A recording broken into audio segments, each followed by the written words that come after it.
In Europe, who, Jack? Okay, Lloyd's going first. In Europe and other nations, countries, they do education differently.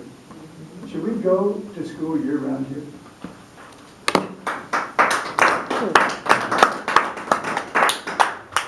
That question is actually a big deal in the education world.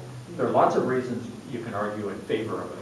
Two or three of them, the obvious ones are that the kids don't slide backwards during the summer. In other words, they don't start unlearning the things that they learned during the school year.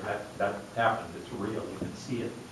Another one is that it gets better use out of the facilities. They don't sit more or less vacant all summer long. Schools are expensive and it would be nice to have them used year round. Another one is that you could actually get the kids through school more quickly if they were going 4 quarters a year instead of 3 is what it amounts to. Now, on the other hand, there are reasons not to do it. One of them is the buildings. There has to be a time during the year when you can repair the buildings, put new carpets in, clean them like that. Think what would happen if you had 50 or 60 school-age kids in your house 8 hours a day for 9 months. It might need a little maintenance by the time that is over with.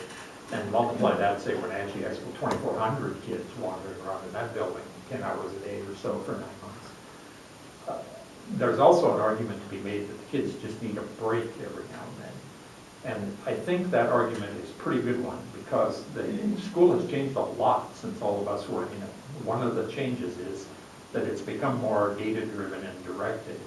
And so lots of districts, not so much around here, but in a lot of other places, have squeezed a lot of the fun out of school.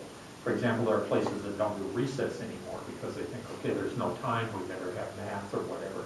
That's a horrible mistake, and there's nobody in the real world who thinks that that's a wise idea, but a lot of people do it. All in all, well, another factor is that teachers are required by law to get their master's degrees and then keep having continuing education. If there were no summers available, that would be impossible to do. It would create an interesting situation. All in all, I'm opposed to the idea of year-round school. I think it probably has more negatives than positives. That doesn't mean you can't. Well, what it means to me is that you should get more out of the 9 months there are as opposed to adding more months to those 9 months.